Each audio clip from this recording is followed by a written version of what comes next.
Fala galera, estamos aqui em mais um episódio do Nascidos para Adorar.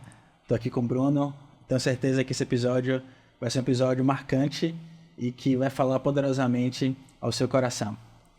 É isso aí. Hoje estamos aqui no nosso novo espaço, né? E hoje para mim é uma honra receber esse amigo, antes de mais nada amigo, que a gente já se conhece há um tempinho aí. Tem um testemunho impactante, tem uma história muito bonita de vida e vamos falar um pouquinho sobre isso hoje. Meu grande amigo, Serjão, ou Pastor Sérgio. Ô, Sérgio. Estávamos ou Sérgio, ou Serjão, ou Pastor Sérgio. Para os íntimos, Serjão. É prazer ter você aqui, mano. Amém, amém. Eu agradeço, né, a oportunidade, sou imensamente grato ao Senhor, né, por mais uma oportunidade, mais uma porta que Ele tem aberto na minha vida. Eu sou grato e agradeço aí a oportunidade de estar aqui com vocês. É uma honra Pronto. nossa, com Com certeza. certeza. Hoje a gente vai ouvir um pouco, né, da sua história, conhecer um pouco mais do que você viveu e do que Deus tem feito na sua vida e nos projetos que Ele confiou a você. Então, sempre é bom começar, né? Como a gente sempre fala aqui, do início.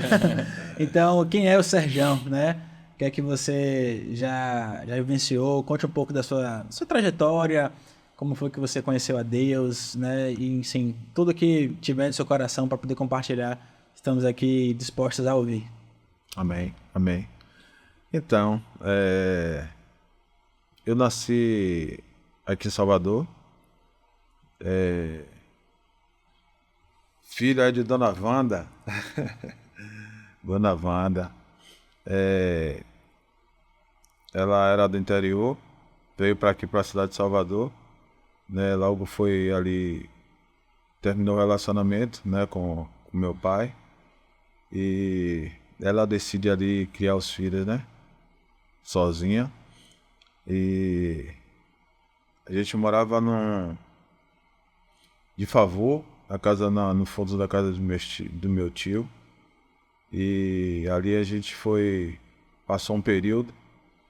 E depois desse período ela conseguiu um terreno na boca do rio, ali nas mediações ali do Novo Paraíso.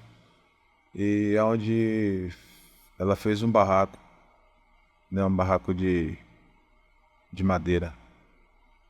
Então, chovia muito, quando chovia, parecia que chovia mais dentro do que, do que fora.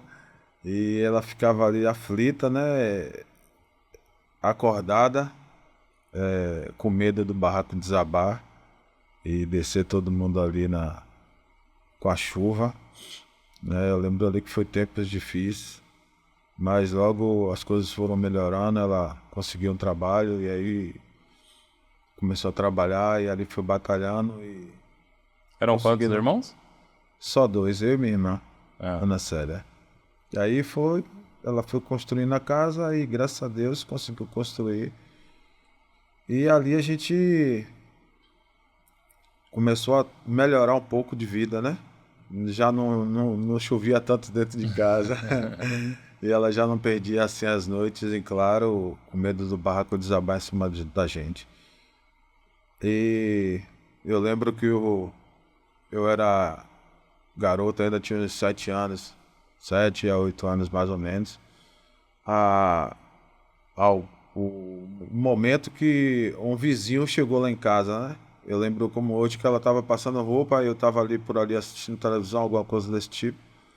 E o vizinho chegou para falar com ela, né? E ela ficou ali, atendeu ele e começou a falar sobre Jesus.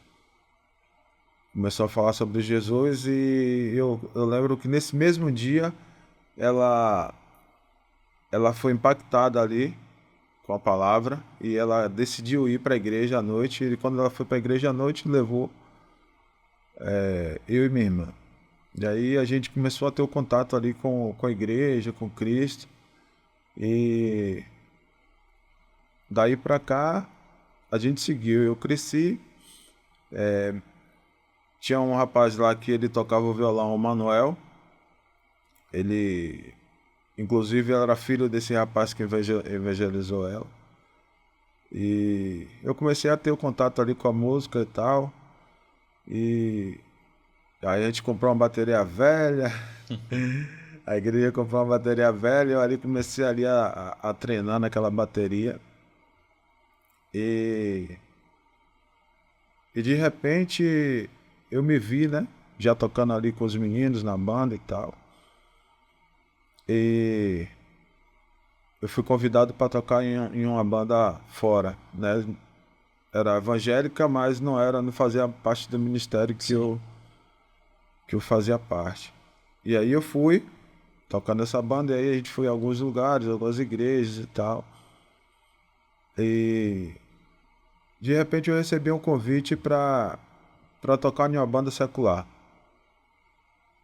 E aí foi aquele conflito, né, entre a igreja e tudo aquilo que eu aprendi, né, mas a vontade de querer ser alguém, de crescer na vida, de dar uma melhora para a família, e eu me deixo levar por esse ambiente. E aí eu vou tocar nessa banda secular. Aí fiz alguns eventos, e eu acredito que teve alguns que saíram da banda, foram para outros, fizeram sucesso, mas eu continuei na mesma situação. E ali eu tive o contato, comecei a ter o contato ali com álcool. Eu tive contato com álcool, eu lembro que o cigarro também, eu via bonito, né? E então, às vezes eu tava trabalhando, eu tava no trabalho, eu tava na minha hora de descanso. Aí eu falava assim, eu vou lá comprar um cigarro para fumar. E aí saía, né, para comprar esse cigarro, e ali eu fui aprendendo a fumar e começo a caminhar. E de repente eu tiro a habilitação, eu aprendo a dirigir e tiro a habilitação. E nessa de tirar a habilitação, meu tio foi e comprou uma moto para mim, financiou uma moto para mim. E eu fui trabalhar com essa moto. E eu começo a trabalhar ali de entrega. Teve alguns restaurantes, algumas pizzarias ali que eu trabalhei. Isso na região do Imbuí ali. Na região da Boca do Rio. Eu morava ali, mas o restaurante o primeiro restaurante que eu comecei a trabalhar foi um restaurante chinês, fica no Caminho das Árvores. E ali eu comecei a ter o contato com outros colegas que tinham motos também. Então essa galera aí tinha a vida louca, né? Então não tinha limite para nada. E ali eu já bebia, eu já fumava. E de repente, quando eu chego do trabalho, tinha um grupo bebendo, eu paro pra beber. E o cara me faz uma proposta para ir comprar a droga para ele. E ia me pagar uma cerveja e tal, ia colocar o combustível.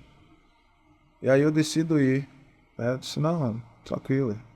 Agora eu não vou sozinho, tem alguém para ir comigo. Aí ele, não, aqui já. Aí botou uma pessoa para ir comigo, eu fui. Na volta, aí eu fui, fiquei lá, eles ficaram usando a cocaína. E eu continuei na cerveja. E aí assim foi durante uma semana, né? Toda vez que ele ficava esperando o céu passar, ele parava quando chegava, e aí vai lá e tal. Aí quando foi um dia ele falou assim, olha, você não quer experimentar não? Aí eu falei assim, rapaz, aí eu me dê esse negócio aí.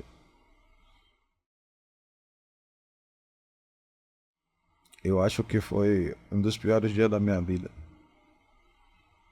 Eu paro pra pensar, né? Fazendo uma... Foi um dos piores dias. Ali eu tive contato ali com a cocaína. E aquilo ali pra mim foi a destruição da minha vida. Foi o iceberg, a ponta do iceberg. E ali eu já não tinha mais participação, né, na busca. Então se eu ia buscar, mas se eu quisesse usar eu teria que pagar. Ele falou assim, agora você já usou a primeira vez, usou a segunda, agora se você quiser você tem que pagar, tem que comprar, você tem que tirar o dinheiro, desembolsar. Então ali fui nessa caminhada, eu lembro que eu não gostava de ficar naquele ambiente onde eles estavam, então eu comecei a usar sozinho. Então eu saía para fora do bairro e ali eu comprava, ia curtir em outros lugares, em outro ambiente. E até com medo da minha família ver, da minha família descobrir e tal. Eu sei que eu entrei nessa vibe aí e foi bem doloroso. E nesse meio termo aí, eu não conhecia a minha esposa ainda, Cris. Então eu tinha várias namoradas, cada dia uma. E era uma vida que trazia um prazer, mas um prazer falso, né? Um prazer falso. Eu não tinha essa percepção, então eu achava que para mim tudo é flores e quando eu quisesse parar, eu só uso quando eu quiser, eu só uso quando me der vontade, eu só uso final de semana, eu só bebo final de semana, aí em um bom tempo foi assim. Né? A chegar ao ponto de que não era mais assim. Então eu começava a tentar parar e não conseguia mais. Né? E nesse contato aí eu ainda conseguia disfarçar bem, né? Então eu comecei a me relacionar com o Cris e ela ali me vendo naquele ambiente com aquela turma e ela olhava assim, rapaz, esse lugar, essas amizades não é pra você, não é pra você ficar em um lugar desse e tal. Mas até aí ela pensava que era só bebida, mas tinha muito mais além do que... Ela era da igreja ou não? Ela não era evangélica. Não era, não. Não era evangélica. Né? E aí eu começo a me relacionar com ela e digo, então eu vou me afastar aqui um pouco das amizades, e assim eu me afastava. Mas isso era pouco tempo. Passado o tempo, tava eu junto novamente. E chegou um tempo que a gente tava... Ela me levou na casa dela, né? E a minha fama corria pelo bairro. Então chegaram na mãe dela e falaram assim, esse menino aí é assim, esse rapaz não é... Então ela não queria, a mãe dela não queria que a gente se relacionasse. Foi um tempo difícil e tal. E chegou um tempo que a gente estava em um local e o pai dela ia lá, a mãe dela ia lá, botava para correr, né, chamava ela. Então foi bem difícil, né? E eu como afastado, conhecedor do evangelho, eu sabia que eu estava naquele ambiente ali, mas conhecia o Deus, né? Nosso Deus. E eu lembro que uma dessas conversas que eu tive com ela, ela falou para mim que estava indo em uma casa de espírita, né? Centro espírita. E eu falei assim, não, você tá louca? Não, espiritismo, isso aí é conversa fiada. Não vai para esses ambientes não, você tem que ir para a igreja, só existe um Deus só existe um Salvador. Aí é só perca de tempo. Então ela aí ficava questionando algumas coisas. E aí quando eu ia para casa dela, eu comecei a falar da palavra, né? Falar de Deus. Eu ia para casa dela, eu lembro que eu botava a Bíblia aqui dentro das calças. Botava a Bíblia aqui, botava a camisa por cima e aí chegava lá e eu abria e ministrava ali sobre a vida dela. E ela, então, já que você tá falando que esse Deus é bom mesmo, então bora visitar, bora pra igreja. Aí eu fui pra igreja com ela. E quando chegou lá, foi na primeira igreja. E ela foi impactada ali no culto. E ela quis até voltar. Mas ela foi, continuou e mundo de novo.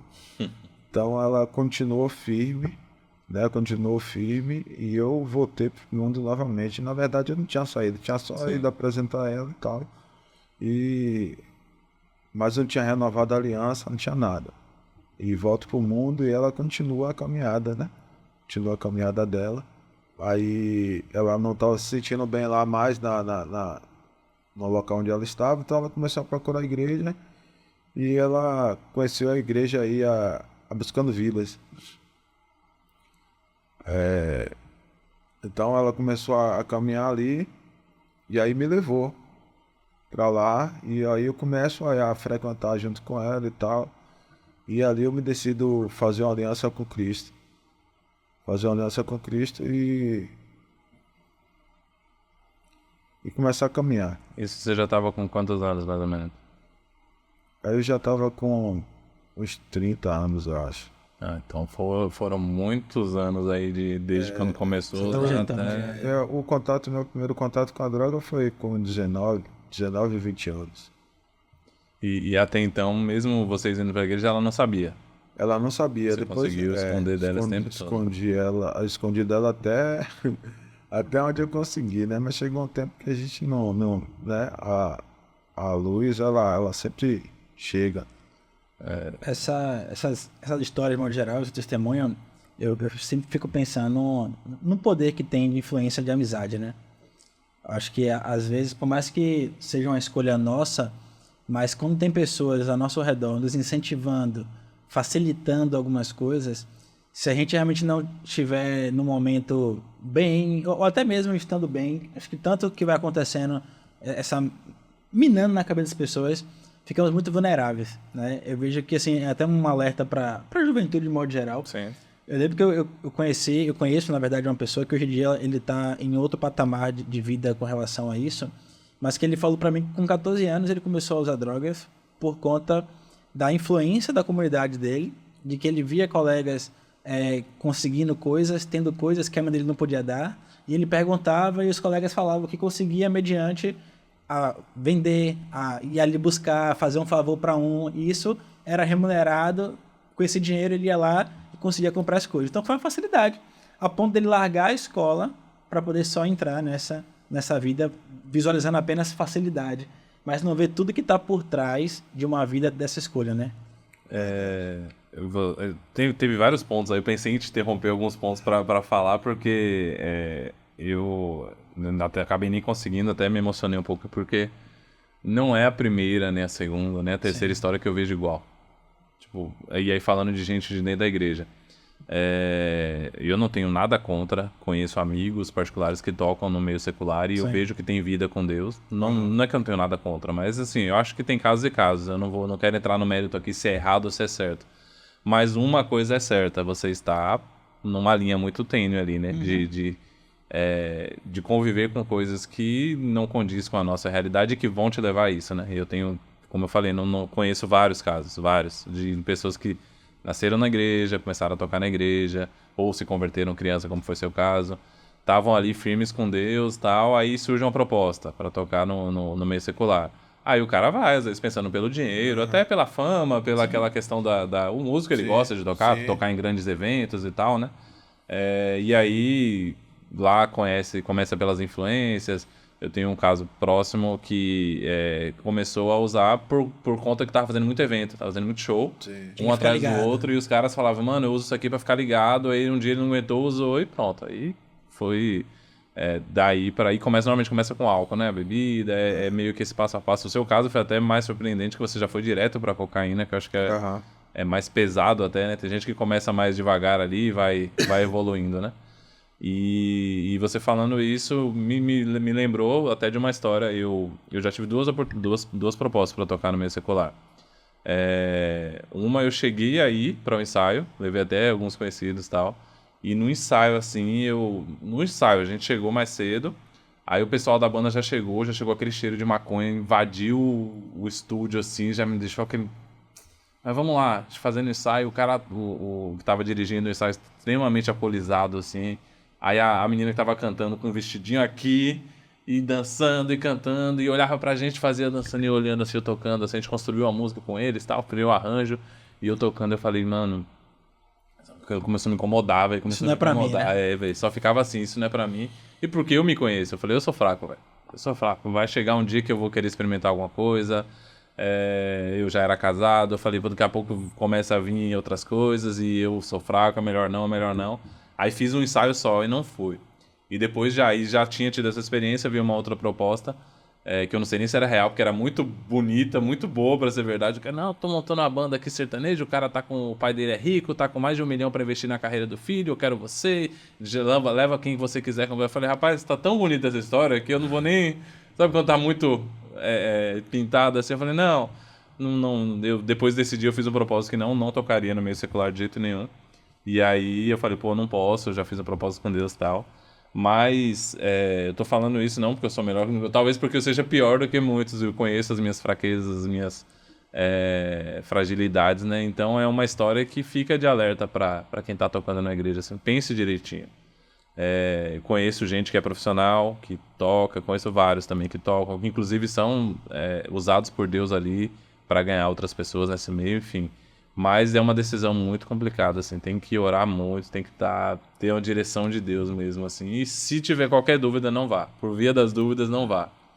Uma outra coisa, Sérgio, que eu observei você comentando, é essa ideia de você já ter tido uma vivência, né, no meio cristão, já ter tido experiência com Deus, e você vê como é marcante, porque mesmo você vivendo uma outra realidade de vida, a palavra sempre ficava, eu acho que sim, martelando em sua mente, né? Porque você tem aquela consciência do que é verdade para você, né? Do que faz sentido realmente, a ponto de você encaminhar uma pessoa, né, para estar na presença de Deus e você estando ali em um outro ambiente. Então, às vezes, eu acho que o poder do evangelho é tão grande que é por isso que diz a ideia de você conseguir realmente vencer o pecado, né? De você viver uma vida com Cristo a ponto de se libertar realmente e não ser mais escravo daquilo. Então, quando você realmente decide entregar a sua vida e tornar Ele como o Senhor, né? Não somente Salvador, acho que todo esse peso, essa bagagem de pecado, ela fica totalmente fragilizada e você consegue realmente se erguer, que eu creio que foi o que aconteceu com você, né? Que é a continuação da história.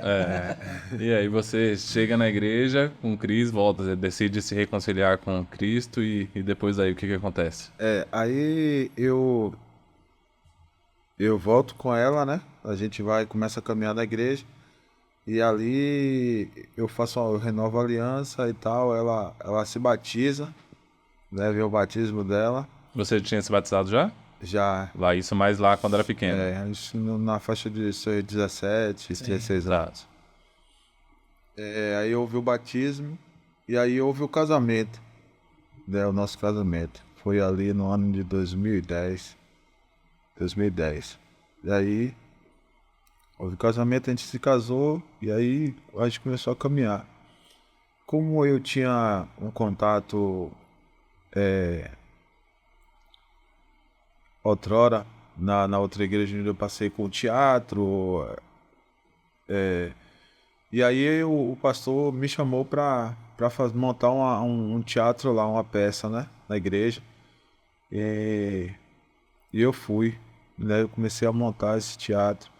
Então a gente começou a fazer um trabalho de rua, né, o típico trabalho da Jocum. Sim. Nossa.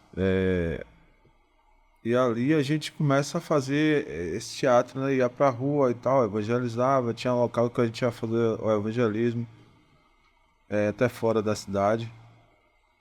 E eu vou uma vez, a pessoa falou pra mim assim, olha, você tá no teatro, E foi uma pessoa que tava que ela dava aula de teatro, né? Era da Jocum, e falou assim, olha, mas você precisa ter vida com Deus. Porque a gente tá mexendo no mundo espiritual, e quando você mexe nesse mundo espiritual, você precisa ter uma cobertura espiritual. Sim. E eu acho que foi o que faltou em mim. Eu tava ali, naquele ambiente, mas eu acredito que não tinha uma busca mais intensiva, né? Uma oração mais intensiva, reservar um tempo de oração e tal, me procurar me revestir. Sim. E nesse intervalo, né? Eu começo a trabalhar. Eu estava desempregado. Eu me reconciliei, né? Cris se batizou, nós casamos e E eu tava sem trabalhar. E eu começo a, a fazer umas economias. Nesse período, você conseguiu parar de usar ou ainda usava escondido de todo mundo? Sempre? Não usava. Ah, não usava. Conseguiu Parei de parar. usar. Parei de usar e aí eu saí do trabalho, eu comecei a ajudar na igreja, o trabalho onde eu estava era um trabalho que eu trabalhava, não tinha horário, não tinha dia, era domingo, feriado, então eu perdi os cultos na igreja e eu decidi sair do trabalho para me dedicar à igreja, ter mais tempo, né? E ali eu fiquei nesse local, nessa situação. E aí eu falei assim, olha pastor, eu vou sair do trabalho. Ele falou assim, mas você vai sair do trabalho, quem vai sustentar a sua família e tal? Eu falei assim, não, Deus proverá, o Senhor vai abrir uma porta. E se não abrir, eu volto novamente, que eu era rodoviário. Sim. Então, aí eu fiquei, né? A porta não abriu. A porta não abriu. Aí eu fiquei, falei assim, sabe de um, eu vou vender meus... Eu tinha um carro velho, um Gol, e Cris, ela tinha um Celta. Aí eu falei assim, eu vou pegar esses dois carros, vou vender. E vou comprar uma van. Aí eu fiz isso, né? Vendi o Gol, vendi o Celtinha, e aí fiquei com o dinheiro guardado. Eu acho que naquela época, eu acho que uns 20 mil. Uns 20 mil. E aí, só que para financiar esse carro, a van na época ela custava 98 mil. 98. E eu falei assim, rapaz, eu vou financiar esse carro. E aí fui pro financiamento. Aí tinha um irmão lá da igreja que ele tinha uma empresa. Ele prestava serviço lá no posto de Aratu. Eu falei assim, vou encostar a van lá na empresa do irmão. Já tinha falado com ele, já tava tudo engatilhado, tudo certinho. E aí faltava o carro, né? Falei assim, vai dar certo. E aí fui pro financiamento. Só que eu não tinha carteira assinada, eu não tinha como comprovar a renda. Não movimentava a conta assim no banco. E aí eu sei que o banco aprovou. Aprovou um financiamento de 98 mil. Uma pessoa que não tinha renda, não trabalhava. Realmente Aí difícil. eu vi ali a mão de Deus, eu vi o milagre do Senhor ali sobre minha vida. E eu começo ali, aí emplaco o carro e tal, aí vou trabalhar. E na época eu comecei a fazer o transporte para a empresa desse irmão. E aí eu começo, era em Dias Dávila. Então eu morava aqui em Lauro, eu saía daqui de Lauro, ia para Dias Dávila, pegava o pessoal em Dias Dávila, levava para Candeias, posto de Aratu, voltava, deixava em Dias Dávila e vinha para Lauro. Eu falei assim, eu posso arrumar um extra aqui nessa volta.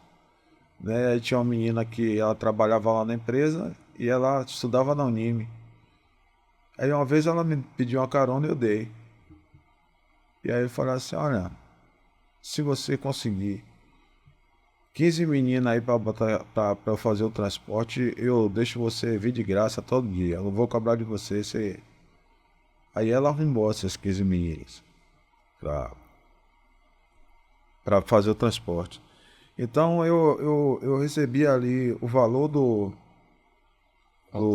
trampo e ainda recebi esse extra aí. Eu sei que eu paguei o carro todo nessa. E não era pouca coisa. No mês ali eu tirava 12 mil, 10 mil por mês. Então ali o dinheiro começa a subir na minha cabeça novamente. Mais uma vez, a vontade de. Então eu começo ali eu lembro que na época eu peguei um serviço aqui no aeroporto. E eu ia levar. O pessoal era de Fortaleza. Então veio para aqui para fazer um tanque de combustível no aeroporto. E aí eu fiquei responsável de pegar esse pessoal e levar de volta. Aí nesse meio termo eu tinha que ficar ali à disposição deles, depois que ele me pagava por fora, e eu ficava ali se ele fosse para algum lugar, levar para conhecer, levar para Pelourinho, levar para não sei para onde. E ali eu começo novamente, mais uma vez, o inimigo começa a trabalhar, a investir na minha vida, né? E ali eu começo só a tomar uma cerveja sem álcool e tal.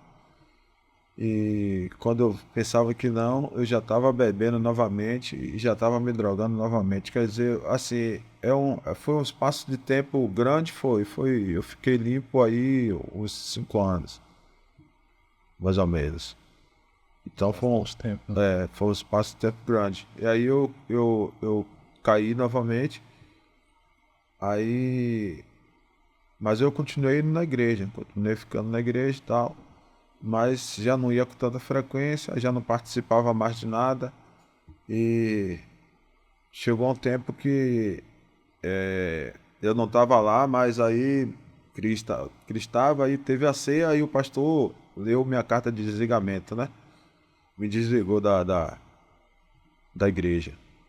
E aí aquilo fiquei retado e tal. Cristo também ficou um pouco aborrecida, não por ele ter desligado, mas assim, pela forma que foi. Sim. Então, aquilo me revoltou mais ainda, aí eu me jogo de cabeça e fiquei bastante tempo caído. Aí Cris já sabia, não? Aí ela já da sabia, bebida sabia, mas já sabia, já da droga, já sabia. Na verdade, no casamento ela já sabia. Entendo. Aí eu caí novamente, fui desligado da igreja e ela começa a viver um pesadelo, né? A vida dela que eu saía sexta-feira e só chegava na segunda e olha lá às vezes. E não dava assistência mais em casa, questão de alimentação, essas coisas, o dinheiro era só pra droga, era só pra bebida, era só pra farra. E chegar o ponto da luz cortar, sair de casa, né? Cortar e ficar todo mundo no escuro e eu na rua. Então foi bem doloroso para mim. Tá nesse ambiente.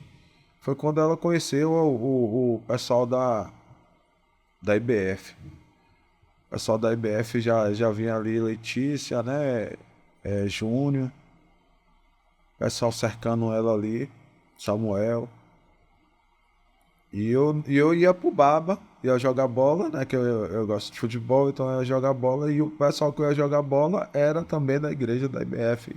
Eu não sabia. Acho que foi aí que a gente se conheceu, né? Nesse Baba, né? Eu acredito que sim. Acho que sim, que ainda era ali na Boca Júnior, né? Era, isso. Isso mesmo. E aí eu começo a pegar o Baba lá. E aí, só um adendo aqui, o único defeito dele é ser corintiano. Gente boa, mas... Só pra dar uma quebrada no clima. Você falou aí, e aí mais uma vez parece que realmente é um filme. O diabo, eu acho que eu ouvi uma frase, não sei o que foi que disse, mas que o diabo, ele não é criativo. Ele usa as mesmas estratégias sempre com todo mundo e as pessoas caem, né? Só que a gente tem 3 gatilhos aqui. O primeiro, talvez a questão da fama, de querer curtir, de tocar no mundo, e leva você a isso, a cair. O segundo é a questão do dinheiro.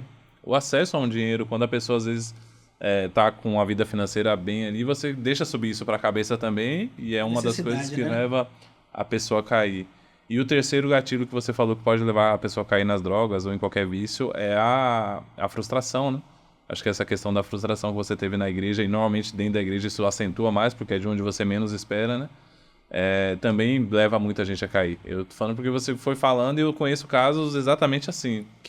Desses 3 gatilhos eu conheço casos de pessoas que caíram e entraram pro mundo das drogas justamente por conta desses 3 gatilhos. Ou frustração, inclusive dentro da igreja, ou por acesso a dinheiro, começou a ganhar dinheiro e andar com pessoas que estavam nesse meio, ou a própria fama, a vontade ali de querer e tudo mais. Então, fica mais uma vez aí para quem está assistindo, fica esse alerta, né? Porque são gatilhos que podem levar as pessoas a caírem nos mundos das drogas, e tem tantos outros, né? Mas esses 3 aí você citou aqui. E você falou, Bruno, lembrei aqui agora de Jesus sendo tentado por Satanás no deserto, né? Sim. E que as tentações, né, as propostas estavam muito ligadas a isso, né? A uma necessidade real, sim, a um poder, né? A algo realmente que não poderia ter naquele momento ali, mas que seria um desejo. Então, e isso acontece, como você falou, que ele repete, né, o modus operandi dele, até hoje vai ser assim. Então, acho que vocês que estamos assistindo aqui agora, é importante, porque a gente já está aqui e está vendo isso, mas ainda a importância da gente vigiar, sabe? Assim, eu não pelo que você relatou, mas com certeza em algum momento a gente acaba ficando fragilizado por essas situações e a gente começa aos poucos, né? Como você falou, comecei tomando uma cerveja sem álcool. Aí você vê que não tem problema nenhum, o coração não engana, não acusa, não faz nada. Aí você vai avançando, e é algo muito sorrateiro, sim, muito sutil. E quando você percebe, você está totalmente envolvido naquilo. E para você tirar, realmente é algo muito mais difícil. Então, fica de alerta, mais uma vez, essa ideia. Assim, a certeza do chamado que nós temos em Deus, a ideia dos nascidos para adorar, tá muito forte nisso, sabe? A gente entende que, você hoje entende, acho que com certeza isso, o seu chamado, e que talvez não tenha sido uma regra, mas foi necessário, né, você ter passado por tudo isso, para hoje você estar vivendo uma outra realidade de vida. Mas que ninguém é obrigado a fazer as, sim, mesmas coisas para conseguir realmente viver algo novo da parte deles. Né? Então, isso me marcou muito por entender. Acho que tanto eu quanto o Bruno, nós temos experiências bem diferentes da sua, nesse aspecto principalmente, mas conhecemos sim pessoas que já vivenciaram isso e que ainda vivem essa realidade, e eu entendo que a igreja ela tem alguns papéis, né? E esse papel do acolhimento e do apoio, né, nessa seara é muito grande, porque eu vejo, de regra, as igrejas sempre apenas direcionando pessoas para locais, mas é raro você ver igrejas que tratem ali de algum modo, né, ou tenham um acolhimento realmente a princípio e depois encaminhem. Então, que a gente possa, como igreja, né, fazer esse trabalho também e direcionar. Acho que isso é importante. E isso passa muito pela expertise de quem está na frente da igreja. Sim. Né? Para quem quiser assistir, tem o programa aqui com o pessoal da IBF, Igreja Batista da Família, tem aqui no canal, pode assistir lá, é uma bênção, que é a igreja que eu conheci Sérgio, que ele foi para lá, que é a história do pastor Manuel, é exatamente a que a gente está contando, né? Sim. Então pode assistir também, um programa bem legal. Inclusive tivemos alguns testemunhos do que aconteceu, né, com esse programa, de pessoas que assistiram, foram lá para a igreja e se membraram lá, a família toda que assistiram o programa, foi bem legal. Então é isso, você vai para a IBF, que é uma igreja que acho que talvez das que eu conheço, que tem mais expertise para falar disso, pela história do próprio pastor Manuel, né? Aí você vai ali para ela, você não, né? Cris conhece a igreja e você vai pro Baba. Aí ele começa a sua caminhada na IBF. Isso. Aí Cris as irmãs começam a cercar ela, né? Aí leva ela lá. E nisso o pessoal do Baba também nos cercando. Quando eu fui ver, a gente foi ligar uma coisa com a outra, né? Que a gente foi em uma formatura de casais, de encontro de casais. Então, quando chega lá, eu comecei a ver os meninos do Baba e tal, o pessoal falando comigo. Ele falou, você conhece? Você é meu marido. Você já se conhece? Então foi bastante bacana ali. A gente descobriu, né, que o Senhor já estava ali cuidando, né, das nossas vidas e direcionando. Assim, foi muito difícil para a Cris ela sair da Buscando Vida, né? A gente tinha criado raízes ali, já tinha sendo amado ali, sendo cuidado ali pelo pastor João. A gente tem um carinho muito grande por ele. Mas eu creio que foi o tempo, né, que a gente passou muito de aprendizado ali. E ela começa a caminhar na IBF e me leva também, mais uma vez. Tá eu lá. Mas já foi diferente. O pastor Manuel já foi diferente. Ele marcou logo um gabinete. Quem sabe, esse gabinete dele aí já marcou um gabinete, aí eu fui, né, e primeiro contato com ele, eu já fui ali desabando, né? Falando ali das minhas dificuldades, tal. A minha dependência na cocaína, né, a minha promiscuidade. E foi jogo aberto, abri as cartas na mesa com ele. E ele falou assim, não tem problema, não tem problema. Fica aqui com a gente vai cuidar de você. Se você não conseguir avançar, a gente vai por outro caminho. Aí eu lembro que eu fiquei lá ainda mais 2 meses, eu acho. E aí era consumindo muito mais. Aí chegou o tempo que eu fui lá falar com ele novamente e falei assim, não dá. Tá dando certo. Não dá certo, não. E eu lembro que eu fazia parte do PG, né, do grupo pequeno, e o líder era Samuel. Aí Samuel via, eu ia por contra, às vezes não ia, às vezes ia, às vezes não ia, aí ele me botou um desafio, falou assim, você vai, essa semana você vai levar o louvor. Você vai levar o louvor. Foi para aí, dois louvores aí que você vai. Aí fala assim.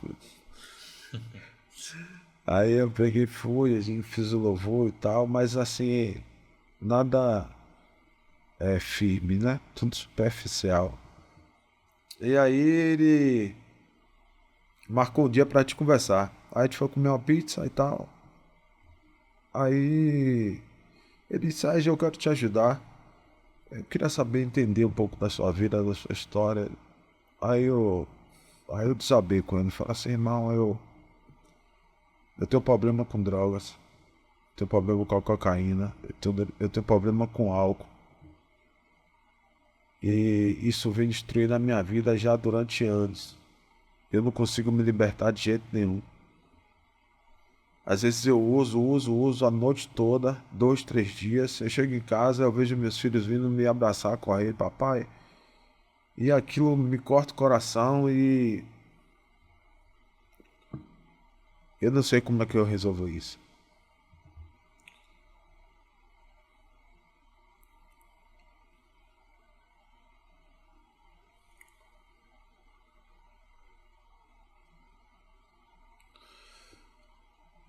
E ali eu falei com ele assim, olha Samuel, eu conheço Deus, eu conheço ele, eu sei o poder que ele tem. De curar, de libertar, de salvar. E eu oro todos os dias, eu não vejo nada. Eu já vi o Senhor libertar tantas pessoas, por que a mim não? Por que comigo não?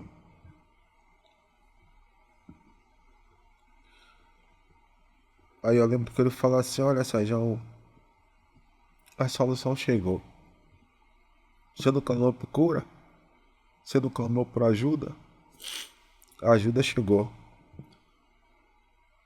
E aí ele marcou um gabinete com o pastor, a gente foi lá. Aí ele falou que tinha uma prima dele que era psicóloga. E aí eu fui passar uma consulta com ela, com a psicóloga. Cheguei lá, contei também a minha história, contei a minha dificuldade para ela. Ela falou assim, olha Sérgio, eu não vejo em você uma questão de internamento não. Mas vamos esperar aí, ver como é que você se comporta. E aí, mais uma vez, mais uso excessivo. E aí eu cheguei pro pastor e falei, pastor, não dá certo não. Ele falou assim, então vamos passar para a próxima fase. A gente vai encaminhar você para o centro de recuperação. É o centro de recuperação que eu tenho como referência, é um lugar onde eu já passei. Eu conheço lá o pastor, conheço todo mundo. E eu vou encaminhar você para lá. A igreja vai encaminhar você para lá. Eu falei, tá bom. Aí a igreja providenciou tudo. O local, passagem, transporte, tudo. E eu fui conversar aí, eu falei assim, olha, meu filho é muito pegado a mim, o Gabriel. Aí ela falou assim, olha, você precisa conversar com ele. Pra que você vai ficar tanto tempo fora, pra ele não sentir e tal. Rapaz, esse foi o dia mais difícil da minha vida. E aí fui numa sala com ela, Cris e a psicóloga. E eu olhei pra ele e falei assim, olha, meu filho, o papai tá doente. O papai tá doente, ele precisa se tratar. Ele vai se aumentar um pouquinho. Mas não se preocupe que eu vou me cuidar para que eu volte e a gente tenha um tempo infinito. E, e ali eu me abracei com ele, me despedi. E a passagem estava comprada e eu embarco para Minas Gerais, sul de Minas. Chegando naquele lugar ali, eu não queria que ninguém soubesse que eu tinha ido pro centro de recuperação, porque para mim era uma vergonha, era muita vergonha para mim. Eu disse, não, eu tinha uma visão do centro de recuperação, um lugar muito ruim. E eu fui para ali, cheguei ali no mais de 80 homens. Aí eu fui recepcionado, fui recebido. E eu começo ali a passar o meu tratamento. Eram duas ligações durante a semana, sábado e domingo, tinha 10 minutos para falar. E eu não falava nada porque eu chorava de um lado, ele chorava do outro. Ninguém falava nada. E eu senti uma saudade terrível. E começou ali o tratamento do Senhor da minha vida, né? Ali foi um divisor de águas. Então eu descobri, eu tinha tempo ali para buscar o Senhor, eu tinha tempo para orar. Eu não tinha costume de leitura, de ler livros, essas coisas. E eu comecei a ler livros lá, eu li uns 10 livros, né, no período da minha internação. Eu li uns 10 livros. E eu começo ali a me relacionar com o Senhor. Então não perdia tempo. Qualquer tempo que tinha de bobeira era leitura da Bíblia. Às vezes eu pegava o violão, que já me deram ali o violão ali, já me deram a oportunidade, eu já toquei um louvor. Então eu pegava o violão, eles já me davam acesso, eu pegava o violão, me reservava um pouquinho, quando eu pensava que não, tinha 2, 3, 4, 5. Aí já formava aquele grupinho ali, eu desmancha, desmancha. E ali o Senhor já começou a falar comigo. E eu descobri que o que faltava em mim não era... Eu não estava ali para me libertar da droga, mas sim para ter um relacionamento com Cristo. Porque o decorrer que você tem um relacionamento com Deus, que você começa a se relacionar com Ele, não há espaço mais para nada. Não há espaço para droga, não há espaço para nada. Então quando eu descubro, né, que eu voltei o meu relacionamento com ele, então não sentia mais vontade de beber, não sentia vontade mais de usar droga, não sentia mais vontade de nada. E isso pra mim foi bom, que eu descobri que eu não tinha uma dependência de droga nenhuma, não. Eu tinha dependência era de Deus. Tinha falta de Tinha a Deus. falta de Deus. A dependência de alguma coisa nas nossas vidas é a falta de Deus. Nossa, dá um tempinho pra você se recompor e beber água. Eu tava aqui também, me emocionei também porque passei, não vou citar nomes, nada, mas passei uma questão parecida, de uma pessoa ainda muito próxima a mim. E você falou que foi o dia mais difícil da sua vida, né? Você se despedir do seu filho. E pra mim foi um dos mais difíceis da minha vida, deixar essa pessoa num centro de recuperação, pessoa que eu nunca imaginava também. Eu lembro, você falando, eu lembro como se fosse hoje, assim. Sentar com a pessoa ali, conversar e... a gente era muito próximo e ele mais nunca... Eu sabia, mas ela nunca abria, né? Pra gente que é mais próximo, a pessoa sempre tenta disfarçar. Não, nada e nada. E a gente sabia até Dá que... o perdido. até que aí outras coisas de dívidas começaram a aparecer mais evidente, e aí não teve mais como esconder, né? E realmente foi... Eu lembro, assim, que a gente ficou um tempão, eu passei meio que... Eu fui deixar e fiquei lá pelo menos uma manhã, assim, a gente conversando e tal. E aí na hora de ir embora, ele se despediu e tava indo pro quarto, assim, eu desabei, assim, eu cheguei no carro... E é muito difícil pra gente também, né? Não é só pra quem vai, é pra quem fica, porque quem viveu tudo aquilo ali, né? Então, as pessoas, claro que eu acho que ninguém faz de propósito, né? Ninguém tá indo pra esse mundo e falar, eu vou pra me destruir. Ninguém faz isso de propósito. A pessoa vai por vários gatilhos que a gente já falou aqui, né? Mas a gente não tem, as pessoas não têm noção do que elas fazem. A gente tem N histórias, né? Do que isso causa nas famílias, né? Então, que esse programa seja marcado como incentivo para você que está assistindo aí, que tem desejos de fama, desejos de dinheiro, que está com dinheiro, está ocioso, desejos de frustrações e está querendo te levar para tantas coisas, não só dependência química de drogas, mas até de medicamentos. Hoje é muito latente isso hoje. Cara, não faça isso. Como Sérgio bem falou aqui, busque a Deus, pô.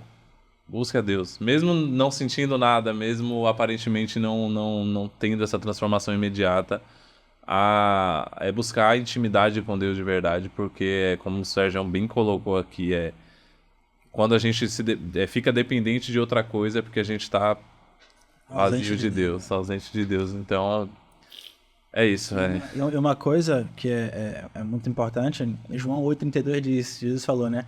Conhecereis a verdade e a verdade vos libertará.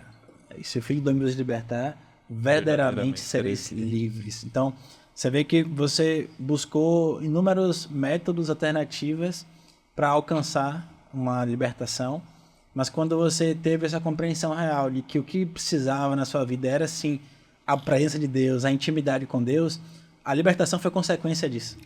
Então, isso é algo que me deixa muito, muito feliz em saber que Ele é o caminho para todas as coisas.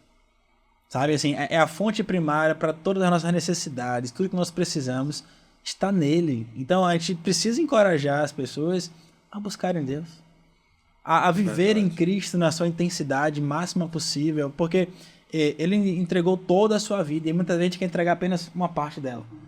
Mas quando a gente entrega por completo a nossa vida a Cristo, tudo que a gente precisa de libertação, de cura, de transformação, enfim, tudo. Ele é, né? Ele é, e ele tem capacidade plena de fazer todas essas coisas. Então, essa mensagem é uma mensagem muito, muito forte que enche meu coração de alegria em saber que não adianta você dizer que não tem jeito, que não vai funcionar, que ali acabou.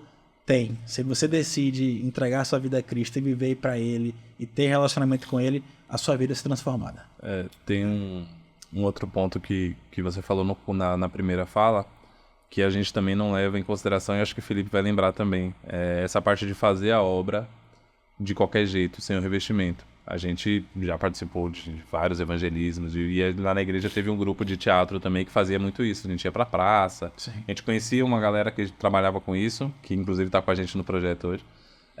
E aí eu lembro que teve uma época que a gente foi fazer alguns evangelismos na praça, e mesma história, assim, aquela coisa de fazer teatro na praça, a gente começou a ver o quanto isso pesa espiritualmente.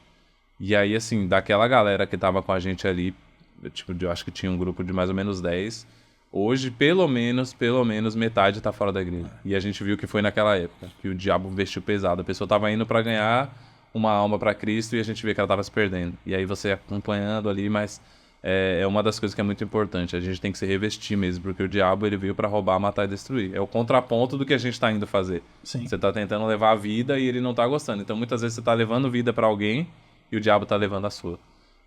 Então a ideia de se revestir, você que é líder de igreja, você que é líder de departamento, não coloque pessoas... Claro que perfeito a gente nunca vai estar, também não adianta a gente achar que vai ficar perfeito para fazer a obra. Mas pessoas que estão em frente de trabalho, assim, antes de qualquer coisa, buscar Deus, orar, jejuar, consagração. Se preparar, ter entendimento do que está fazendo para não correr esse risco. Não é só, eu estava lembrando disso quando você estava falando aqui. Eu acho que isso é extremamente importante também, a gente trazer esse assunto. Né? E uma liderança que tem essa compreensão, porque você percebe que o líder do PG... convidou você, ele não sabia na prática exatamente o que estava acontecendo, mas o você estar perto, o convite dele foi algo importante para você falar, olha, eu vou, mas a supervisão também é muito importante. Então acho que isso aqui é o que você está falando, é você não deixar que tome a direção, que tome a frente, sem ter um conhecimento prévio, mas você está ali naqueles engatinhando com o problema, acompanhe, sabe assim? procure saber, ligue, mande mensagem, queira marcar para estar perto. Eu acho que isso faz uma diferença muito grande na vida das pessoas. Muito grande. E engraçado, para a gente entrar aí para a próxima fase, que eu sei que tem mais uma fase, a fase boa, graças a Deus, né? A gente, é curioso você falar isso, porque eu não convivia tanto com você, mas a gente convivia ali na igreja, no Baba e tal. Se me perguntasse, eu não tinha a mínima ideia do que estava acontecendo com você. E até o pastor do Baba que a gente joga aqui, do Baba Futebol, né? Pra quem não é daqui, do futebol que a gente joga aqui de terça, ele sempre acaba o jogo ali, ele chama as pessoas, se você tá precisando de uma ajuda.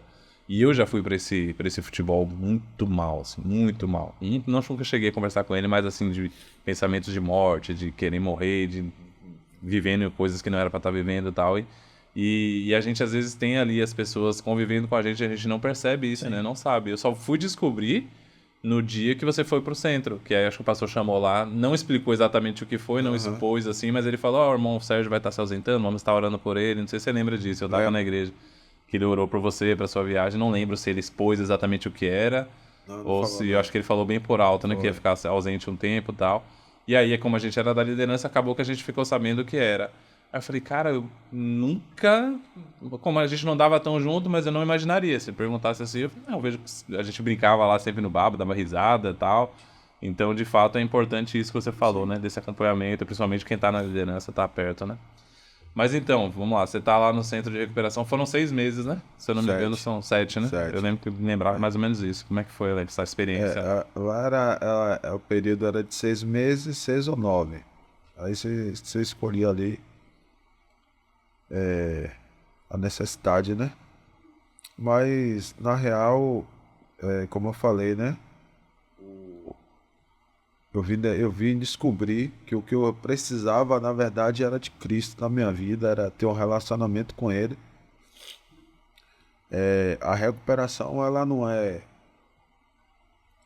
tempo, né? Não é tempo. Não é 6, não é 9, não é 10, nem um ano. É uma decisão. Então eu já vi o camarada passar 3 anos dentro do centro de recuperação, sair e cair. Daí eu já vi também o cara chegar lá, passar uma semana e dizer que até hoje o cara tá de pé. Então eu começo ali a caminhar, minha caminhada. Então no início deu alguns problemas, né, na casa. Algumas coisas que eu via que eu achava que era injusto e tal, eu queria... E depois eu parei e falei assim, eu vim aqui para me tratar, eu vim aqui para me envolver. Então eu dei uma sumida, né, como diz, sai de cena. Sim. E fui pra busca e tal. E eu lembro que acho que tinha uns 20 dias, mais ou menos, que eu tinha chegado na casa e tava tendo o baba, né? Lá eles chamam de racha. Eu tava tendo racha lá embaixo, no campo, e o rapaz que tocava violão, ele deu um palavrão. Era proibido dar palavrão na casa. Aí o camarada deu um palavrão. O cara deu um palavrão. Aí tinha um líder lá, o líder tá disciplina. Aí ele revidou de novo, falou outro lá, o cara disciplina de novo. Aí começou a deu umas 3 disciplinas nele, ele pegou, subiu, arrumou as coisas dele e foi embora. E aí o próprio camarada que foi lá, que deu a disciplina nele, foi lá, pegou o violão, falou assim, agora é você que toca. Aí aí fala assim, meu Deus, aí agora? Falei assim, não, eu tô aqui, vamos lá. Eu puder servir. E aí eu começo ali a desenvolver a parte do louvor. E aí foi chegando ali os meninos, né? Eu fui tomando parte ali, né? Tô assumindo ali a posição do maestro. Do maestro. E ali eu fui...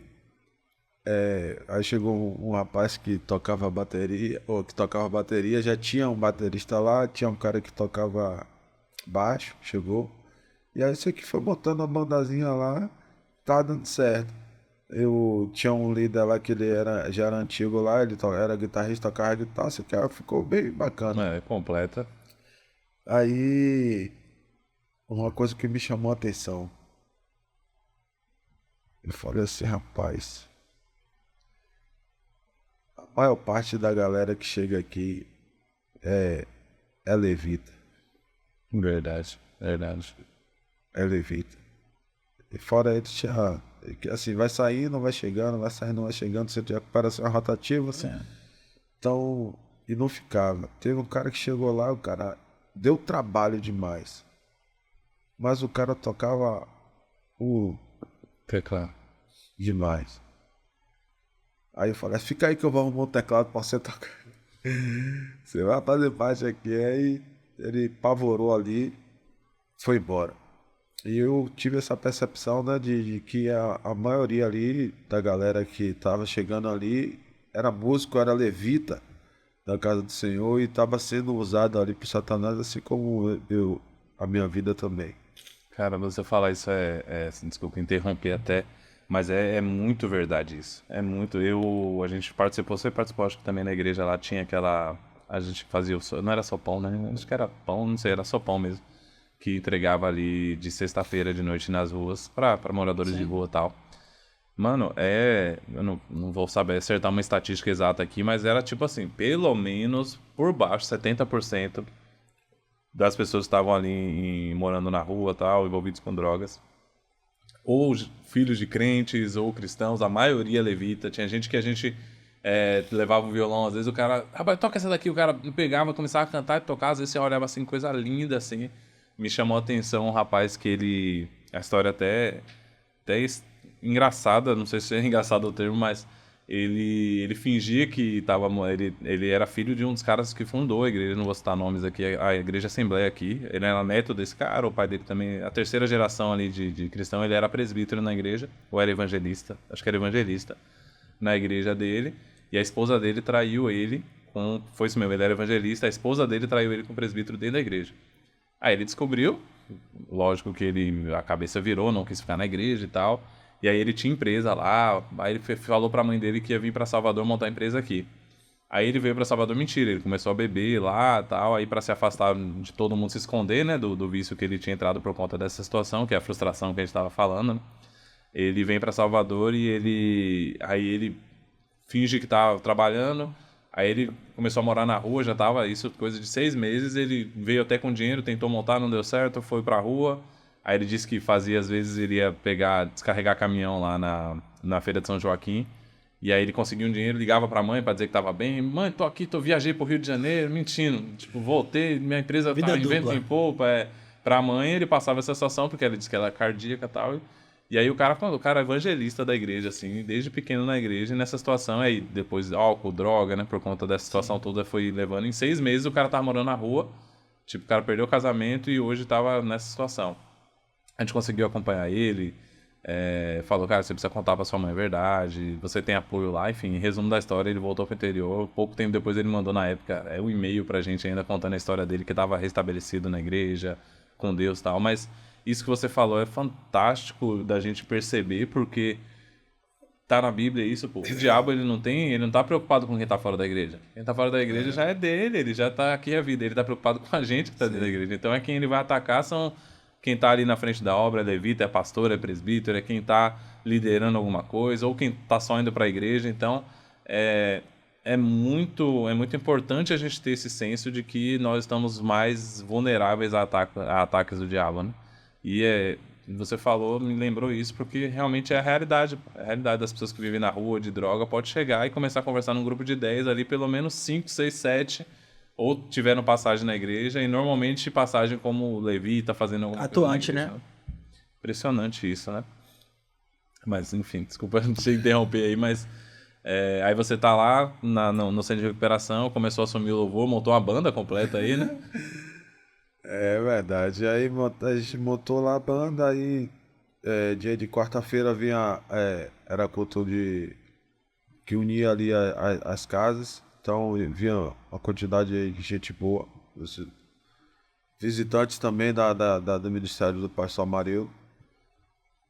E ali a gente tinha um tempo bom ali, o pastor ele fazia uma oração, E toda vez que tinha essa oração, eu ia lá.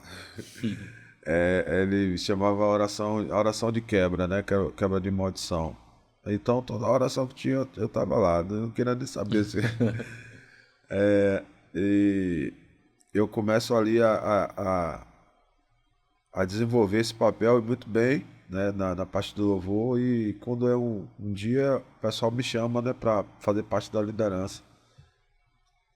E ali eu aceito fazer parte da liderança, continuo caminhando, aí assumo algumas coisas.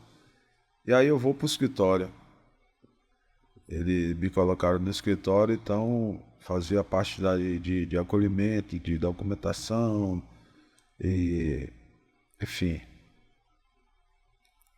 E começa a me doar na obra.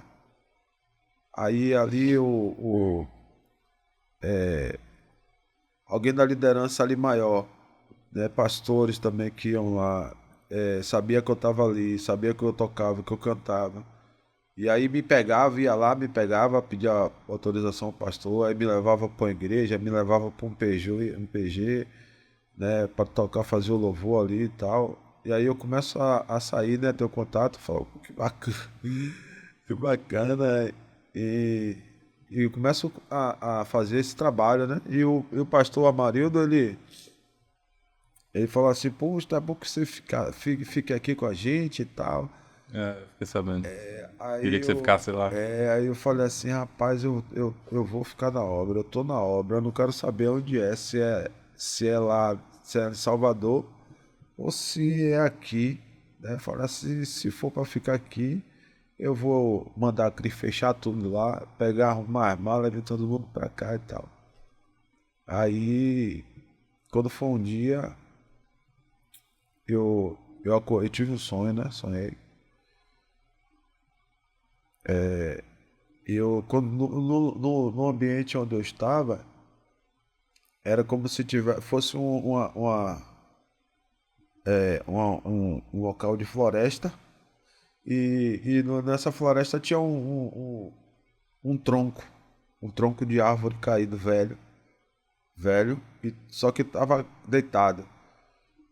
E eu tava correndo, né? De alguém que queria me pegar. Eu saio correndo assim, aí eu pulo o tronco. Quando eu pulo o tronco, eu caio. Uma superfície baixa, né? Mais baixa, então eu caio. Quando eu caio, aí eu caía de um lugar que não era era um outro ambiente, né? Tipo assim, tudo bonitão, tudo cheio de flores, puxa, que lugar bacana, eu quero ficar aqui, não sei o que, eu quero. Aí eu acordei. Quando eu acordei, e eu tava no centro de recuperação. Eu tava no centro de recuperação, falando assim, meu Deus do céu, eu aqui no centro de recuperação, mais uma vez. Aí eu fiquei assim comovido, né, coração quebrantado. E eu falei assim, gratidão ao Senhor, né, por estar ali naquele ambiente, de estar naquele lugar, de ter minha vida de volta, de não estar sentindo vontade de usar, de estar me erguendo. E eu falei assim, Senhor, eu sou grato ao Senhor por tudo que o Senhor fez na minha vida, está fazendo. O que é que o Senhor quer que eu... O Senhor quer que... O senhor tem pra mim. Aí ele falou assim, o que eu fiz com você, você vai fazer com os outros.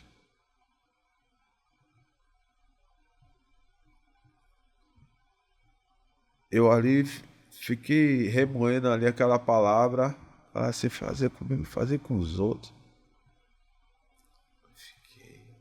Falei assim, ó, ele quer que eu ajude vidas. Mas ajudar onde?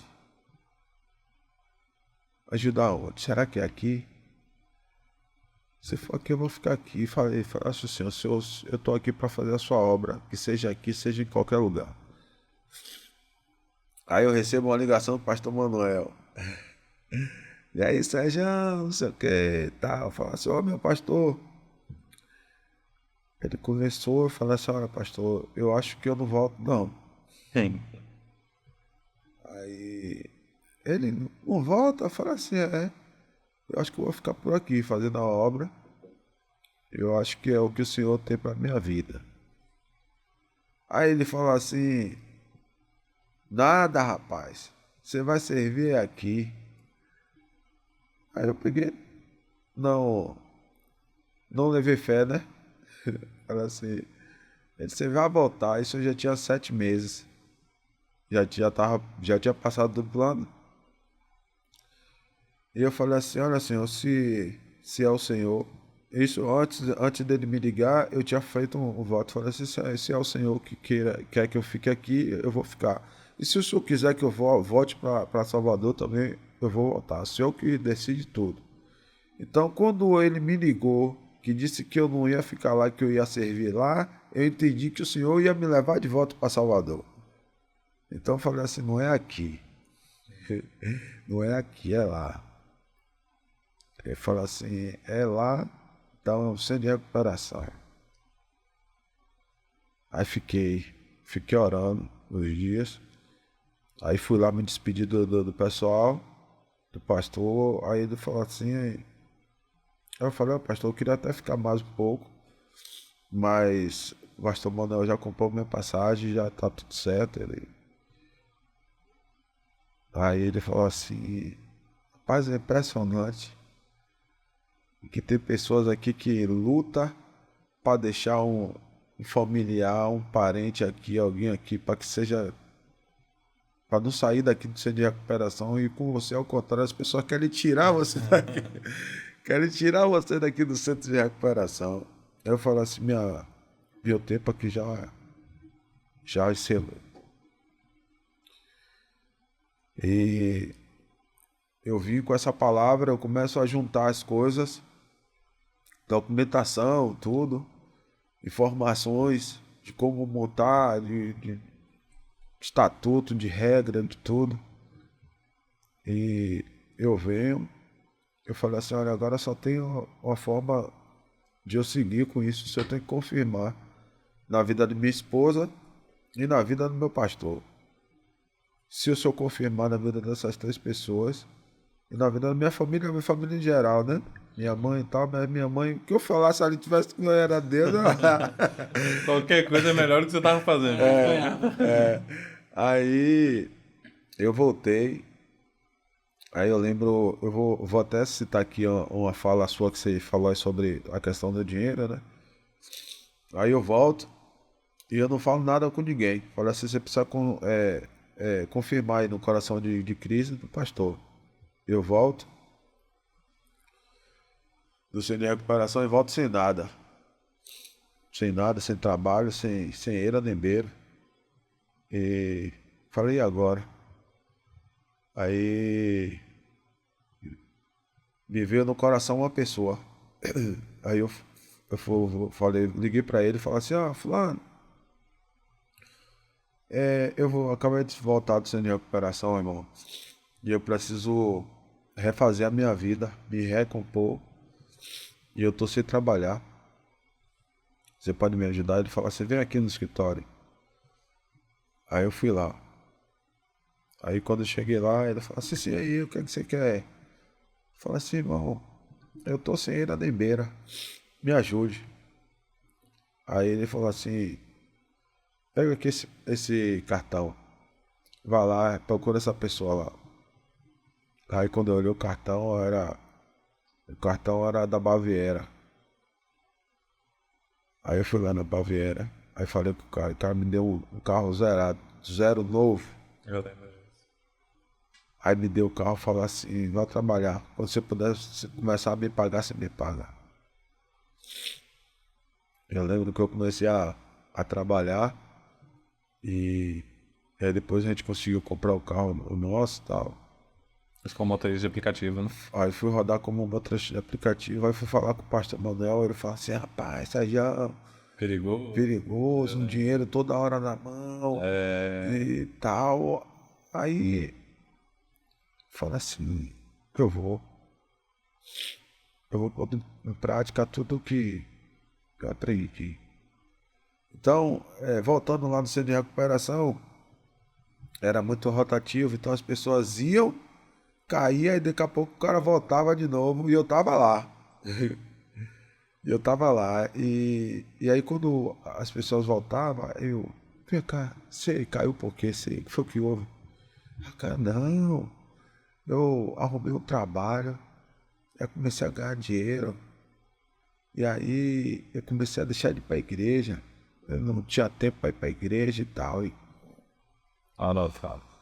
aí eles, você caiu por quê? Cara, não, rapaz, arrumei uma mulher, rapaz, essa mulher foi minha derrota, ó. É. Aí comecei a fazer as anotações e tal. Que o dinheiro era um problema pra mim que eu não sabia lidar com dinheiro. Eu não sabia lidar com dinheiro. Então, às vezes estava na vibe e o dinheiro caía na conta ali, R$ 700, R$ 800, R$ 1.000. Pô, é uma hora de relógio para botar aquele dinheiro todo. Então eu vou trabalhar com motorista de aplicativo e ali eu começo a estabelecer alguns limites. Então eu não ficava com dinheiro. Na época não tinha esse negócio de Pix, não tinha. Era o dinheirãozão mesmo. Então, ou maquineta. Então todo o dinheiro que eu pegava, eu ia guardando ali, guardando. E quando eu via que não passava de 18 horas na rua, só rodava até as 18 horas, no máximo. Quando eu dava esse horário, eu pegava o dinheiro, partia para casa ligeiro, correndo, dava para Cris o dinheiro. E lugares onde eram gatilhos para mim eu não ia. Boca do Rio, Tapuã, Liberdade, eram os lugares aí onde eu. Conhecia tudo, né? São Caetano. Então eu não ia nesses ambientes. Quando era uma corrida para lá, eu cancelava. Tapuã, Então eu fui trabalhando isso na minha vida durante um tempão. E aí eu fiquei, né? Calado, trabalhando, esperando Deus confirmar. E aí, quando um belo dia a Cris me acorda e fala que sonhou comigo. Eu sonhei com você e você prometeu alguma coisa pra Deus e você não tá cumprindo. Aí eu olhei assim, falei assim, sério. Aí fiquei quieto, falei, nada não, rapaz, esse sonho seu aí você tem que pedir discernimento. Parar de sonhar com essas coisas aí, viu? Aí, quando foi 2 dias depois, ela de novo. Tô sonhando com você, você prometeu alguma coisa pra Deus e tá cumprindo. Falei, não é nada não. Aí na terceira vez ela veio de novo, falou assim, olha, eu preciso dormir. Eu preciso dormir e você precisa fazer o que você precisa fazer, que eu preciso dormir. Aí eu falei assim, então é Deus. Aí ele falou assim, não ia falar nada não. Isso 2 anos depois que eu saí do centro de recuperação. Eu prometi ao Senhor que eu ia fazer, ia ajudar vidas, ia montar um centro de recuperação. E a confirmação veio através da sua vida, que eu pedi para ele confirmar no seu coração. Se você viesse falar comigo, era a confirmação dele. E eu tô vendo aí que tá se cumprindo. Aí quando eu falei, ela regalou os olhos. E aí ficou feliz. Logo, vamos, ajuda, não sei o que. E aí, calma. Falta outras confirmações. Faltam as outras confirmações. Não fala nada pra ninguém. Aí ela não falou nada, ficou e a gente continuou caminhando, orando. Aí quando foi um dia, aí eu fui lá na igreja de seu pai lá ministrar lá. Verdade. Ou foi mesmo, eu não lembrava o testemunho. Fui lá contar o testemunho lá na igreja de seu pai, fui ministrar e tal. E outras igrejas também. O pastor falou assim, tô vendo que... Aí chegou uma irmã lá que tava com o filho com problema. Eu comecei a ajudar também. Ele falou, olha, Sérgio, eu tô vendo que é o seu chamado, é o que o Senhor tem para sua vida. As pessoas estão te procurando, então vou abrir um ministério aqui na igreja para colocar vocês e todas as pessoas que chegarem aqui com problema com álcool, com cocaína, com drogas, a gente vai encaminhar para você. Aí ele falou assim, A segunda chegou, a segunda confirmação chegou. Aí eu peguei e falei assim, então, pastor, já que o senhor tá falando isso, então, o senhor falou comigo, assim, é o projeto que a gente tem aí no coração de fazer isso. Ele falou assim, que bênção, Sajão, que bom, ficou feliz também. Aí eu tinha falado com minha mãe, ela já tinha, desse intervalo, né? Eu tinha falado com ela também se alegrou, aí eu fechou, né? As 3 confirmações. E só que ele pensou que, não sei o que foi que ele pensou, eu sei que ficou tudo no onde tava. Só que eu, irmão, aquilo tava ardendo no meu coração e eu fui pra cima, eu comecei a visitar as casas de recuperação que tinha aqui, eu comecei a ir em lugares, eu comecei a procurar espaço e eu chegava nos lugares aí falava assim, aqui, senhor, é esse lugar? Não, aqui vem. Aí já tinha ido em vários lugares. Até o dia que eu fui ministrar em uma vigília. Fui convidado para tocar em uma vigília e levar uma palavra. E eu fui de um centro de recuperação. A vigília era lá do centro de recuperação. Aí eu fui e tal. E quando terminou a vigília, isso era umas 4 horas da manhã. Aí falei com o pastor. Falei assim, olha, pastor, eu contei a história a ele e tal. E a gente está procurando um espaço para montar um centro de recuperação. Aí ele falou assim, olha, tem esse daí do lado, que quando a gente veio para cá, a gente veio para ficar aí. Só que o dono pediu muito caro. E aí a gente não ficou, viu esse daqui mais barato, a gente ficou nesse aqui. Aí, se você quiser, eu lhe dou o contato. Aí eu me dei. Aí me deu o contato. Aí eu nunca tinha entrado no lugar. Aí eu falei com o rapaz, era o caseiro. O rapaz falou assim, tem outra pessoa na frente aqui. E se o cara não fechar, eu dou o contato do dono, você liga pra ele. Eu digo, tá, beleza. Aí passou 3 dias, o cara me ligou. Ele não fechou não, tal. O contato dele é esse aqui. Aí eu liguei. Aí falei assim, você poderia me atender? Eu tenho interessado em alugar o seu sítio. O cara, não, tá certo, eu vou aí. Vamos lá. Aí marcou.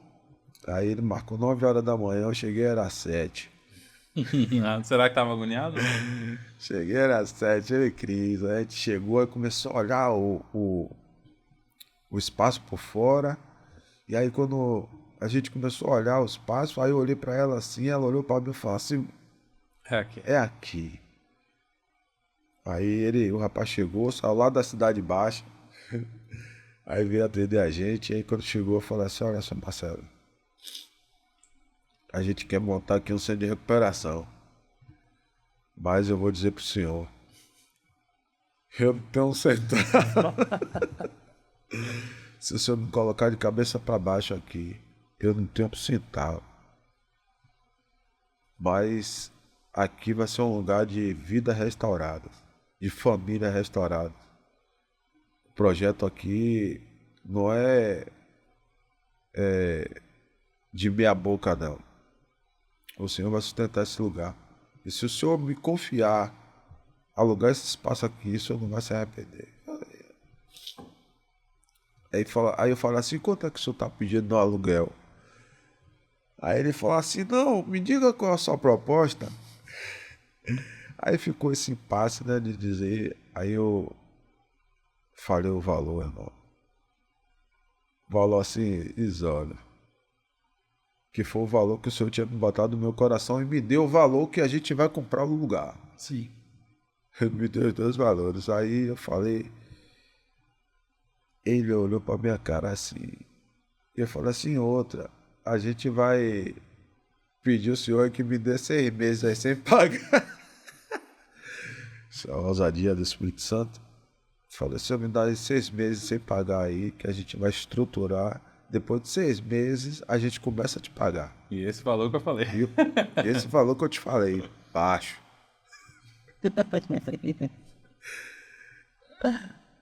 Ele aceitou. Falar assim, não, eu vou falar com minha esposa, porque eu preciso falar com minha esposa e tal. Beleza, tá bom. Amanhã eu lhe dou a resposta. Aí ele, mas aqui você vai poder puxar aqui, botar, fazer um banheiro, aqui você pode fazer não sei o quê, aqui você fala assim, ele já aceitou. Meu coração, né? Eu já tava traçando os Foi planos. assim, aí a gente alugou o espaço, né, pela fé. A gente ficou ali os 6 meses, então o sítio estava acabado, então a gente não tinha dinheiro para fazer a reforma. Então a gente foi buscando os irmãos aí, um ao outro, um ao outro. E os irmãos iam abençoando a gente aí com lata de tinta, com massa, e juntou os irmãos para ir, ia mais ou menos umas 10 a 12 pessoas todo sábado. A gente marcava o sábado, então o pessoal ia para lá para fazer a reforma e a gente ali trazia ali o café e o almoço, né? A gente fazia um feijão, e tá tudo certo. Aí eu não tinha dinheiro. E a gente dependia de doações, dependia dos irmãos. Então tinha sábado que tava todo mundo marcado. E alguns dias foram marcantes, né? Que Gabriel ainda estava no treino, aí a gente ia pegar ele no treino. E pós o treino a gente geralmente já ia comprar o material, que era na sexta. A gente ia comprar o material, as coisas, para no sábado a gente fazer. Irmão, creia, teve algumas vezes que não tinha nada. Nada. 10 horas da noite. E Cris aí vamos cancelar, vamos ligar. Não cancela nada. Não cancela nada. E 10 horas no último minuto ali o dinheiro. Chegava a gente, bora correndo, mano. Aí corria pro mercado, comprava as coisas ali, fazia o feijão. E as coisas foram crescendo, foram sendo restabelecidas ali, restauradas. As paredes, telhado, banheiro. Tudo foi com muito. Eu, com meu coração crédulo, né? Duro, ainda fui questionar Deus. Falar assim, Senhor, por que o Senhor me dá uma obra dessa? Por que você não podia dar? Tudo pronto, era mais fácil. Não, Ou algo mais tem o leve. dinheiro, tem o recurso, né? E Senhor, mais uma vez ele fala comigo, se eu faço isso, você achar que era as suas mãos. Exatamente. Você não ia experimentar os milagres. Dos 45 minutos do segundo tempo chegar todo, de você precisar de uma tinta e justamente a tinta que você está precisando, alguém te ligar e falar que vai doar. Então a gente viveu ali experiências sobrenaturais incríveis ali, irmão. Às vezes, se a gente contar assim, a pessoa tá, rapaz, mas a gente não está acrescentando nenhuma vírgula, nem tirando. Foi justamente nesse fio. Eu sou testemunho que eu vi muito disso de perto ali. E a gente ligava, Brunão, e aí a marca? Brunão, faz a marca e tal. E o mais interessante disso tudo é que a gente nunca ficou paralisado, nunca deu para trás. E a gente começou a montar o estatuto, começou a montar o corpo. Então tinha amigos ali, tinha pessoas que eram próximos e a gente falava assim, poxa, fulano bacana, andar com a gente, caminhar com a gente e tal. E quando a gente olhou pro lado, não tinha ninguém. Só tinha eu e Cris. Então, Cris ficou aborrecido. Poxa, mas eu pensei que fulano ia... Minha filha, cada um com o seu chamado, né? Eu entendo que o Senhor não vai colocar nada nas nossas mãos que a gente não possa suportar. E se Ele confiou a nós, Ele não confiou a fulano, a ciclana, a não confiou a mim, a você. Ele garante. Então vamos para frente, vamos avançar. E aí surgiu aí o fruto da videira. Né? Eu lembro que a gente estava fazendo ainda, né? A gente já tinha zerado a reforma. mas ainda em alguns ajustezinhos, e a gente ia. E eu lembro que o primeiro acolhido que chegou Que ano foi isso, só pra mim, pastor? foi 2000. Ai, meu Deus. Tentando lembrar que também. 2019. Foi antes da pandemia, né? Foi muito antes. Então acho que foi lá pra 2018, mais ou menos. Entendeu? A gente vai fazer 5 anos. Tá isso mesmo. 19, é. É isso? Ah, vai fazer 5 anos, É. Então, eu falei assim, olha, eu não volto pra casa hoje não. Aí ela, mas como assim? Só que eu falo assim, não, chegou o acolhido, o primeiro me ligou, eu tô precisando de uma vaga aí, tô com uma pessoa aí que quer recuperar e tal, a gente vai encaminhar pra aí. Eu falei assim, pode trazer isso aqui. Eu lembro que nesse dia aí, eu não voltei mais pra casa. Fiquei lá, e aí comecei a dar trabalho com ele. Inclusive, ele saiu, né? Voltou, tá lá com a gente de novo, foi o primeiro acolhido. E eu levei aí mais ou menos 2 anos. 2 anos e meio, sem tirar o pé do centro de recuperação. Então foi tempos ali intensos, né? De muito trabalho, árduo. Né? Então o Cris ia pra lá final de semana, sexta-feira, de noite às vezes no sábado, eu ficava lá sábado, domingo. Quando era na segunda, ela retornava e eu continuava lá. Nós arredava o pé da tenda até o Senhor. Hoje, graças a Deus, a gente já tem esses braços aí, né? Tem lá o obreiro Jorez lá que faz um papel ali fantástico. E pode estar nos ajudando, né? Tá nos auxiliando ali. Então hoje eu já consigo sair, né? Sair tranquilo, saber que ele vai reger ali com muita cautela, muito cuidado. Rapaz, Muita coisa. muita a gente. Já quero ir lá conhecer. Não, a gente. Cara, eu fico meio sem palavras, assim, porque a gente vê como o nosso Deus é bom, né? Perfeito. É perfeito. E assim como a gente falou, parece que as histórias se repetem também pelo lado de Deus, né? Porque tudo que ele faz, e eu não vou colocar como regra absoluta, porque ele pode trabalhar de multiforme graça, multiformes maneiras, né? Mas parece que é comum essa questão dele dar o projeto sem você ter condição, né? Eu acho que dificilmente ele vai chegar, mas eu acho que você respondeu, né? A questão de ele dar o projeto, você, rapaz, eu não tenho capacidade, eu não tenho condição financeira, eu não tenho. Você começa só, eu não tenho. Aí ele fala, então é por isso que eu tô te dando, porque não é pra você, quem vai fazer sou eu.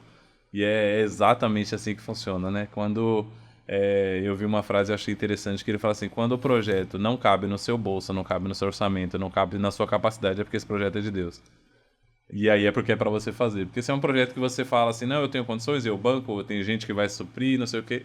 É literalmente isso, parece que foi as suas forças. E aí, se for as suas forças, eu saio do negócio e não vai dar certo. Então, quando é o projeto de Deus, vai ser dificultoso, vai ser trabalhoso, vai requerer fé, mas vai requerer muita renúncia, mas vai ter milagre e vai ter provisão, que é o principal, né? Então, a gente tem visto isso na prática, né? E isso gera, acho que essa questão de recurso no geral, é algo que é imprescindível no nosso relacionamento com Deus, que é a dependência dele.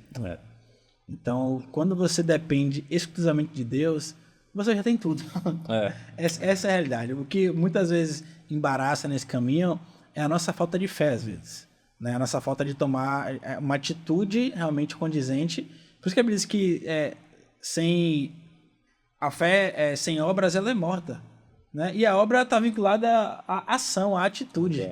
Então, eu preciso, assim como você foi com a autoridade do Espírito Santo e falou, olha, só posso pagar isso e daqui a 6 meses.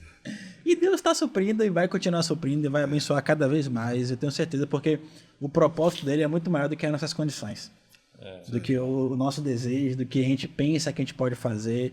É tudo dele, tudo vem dele. Então, fico muito feliz, de verdade, Sérgio, com esse testemunho. Um testemunho que, para mim, particularmente, reforça muito a fé, sabe? Assim, me dá mais coragem, disposição de buscar cumprir os planos dele na minha vida. Acho que Bruno também compactua com esse mesmo sentimento. E então, que Deus continue realmente prosperando, sabe? Assim, para que o que você precisar, você descanse, né? A Bíblia diz que quando a gente descansa, quando a gente agrada do Senhor, Ele concede os desejos do nosso coração. Então, que isso seja realmente uma verdade na sua vida, na sua casa, de modo geral, né? O próprio podcast, né, para quem conhece um pouco mais de perto a história, viu, o projeto Nascidos para Adorar, ele é um projeto que vem de uma... Na verdade, aí eu não vou contar o testemunho todo que é longo, né, mas ele vem de uma promessa no meu nascimento, do testemunho, acho que você sabe por alta história. Depois Deus me dá uma promessa lá com 8 anos, eu guardo aquilo e não entendo. Enfim, passa todo esse processo e aí vem a parte financeira, né, da história. Eu tava bem com a minha agência aqui, montando em outra empresa, não sei se, acho que você chegou a saber na época, eu montei uns quiosques, montei um restaurante, tava tudo caminhando bem, ganhando dinheiro, esposa trabalhando, ganhando dinheiro.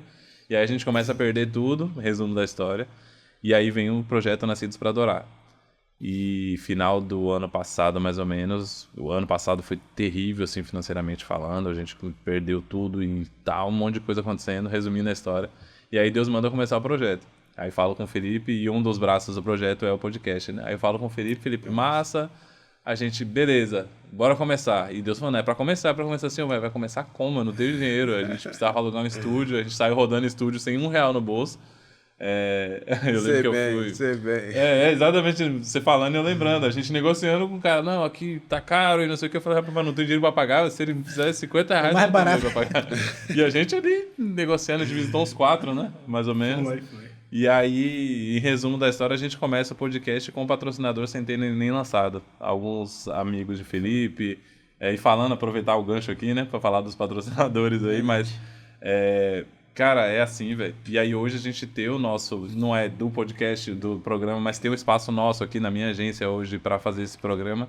Isso tudo em 7 meses. Foi porque a gente começou lá e eu lembro que eu saí do primeiro podcast, eu sentei no carro ali no estacionamento do shopping e comecei a chorar. Eu falei, mano... A gente não tinha dinheiro pra fazer, a gente não tinha condições. Deus mandou fazer e a gente gravou em um estúdio maravilhoso que era o que a gente estava fazendo lá.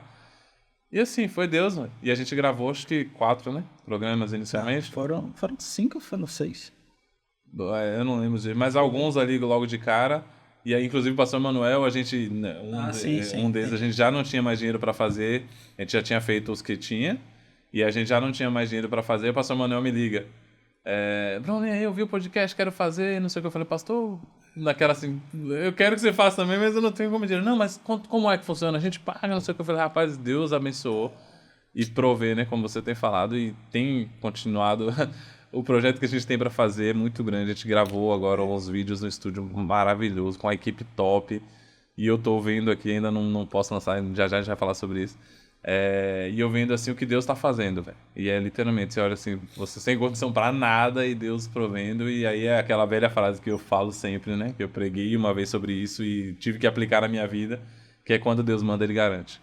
Essa é a frase que tenho carregado na minha vida nos últimos anos aí.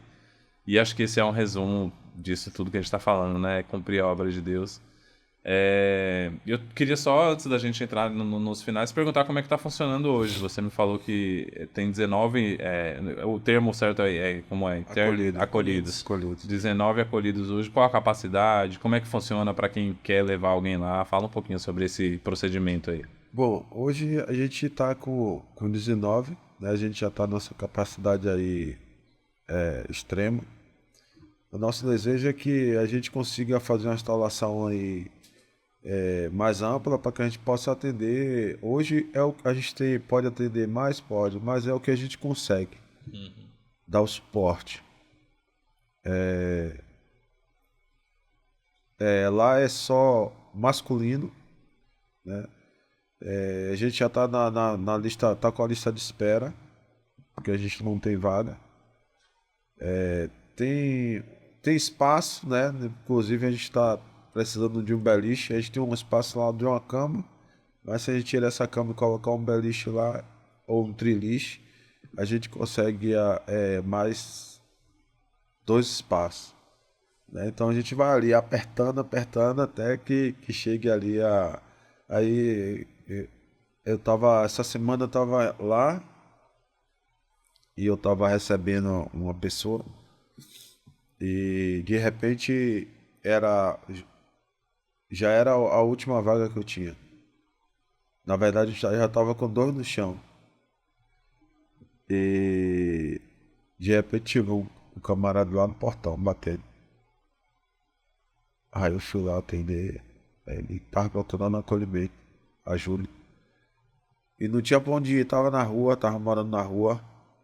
E ele falou assim, ó, eu já vi andando de lá do Menano de Faria até aqui.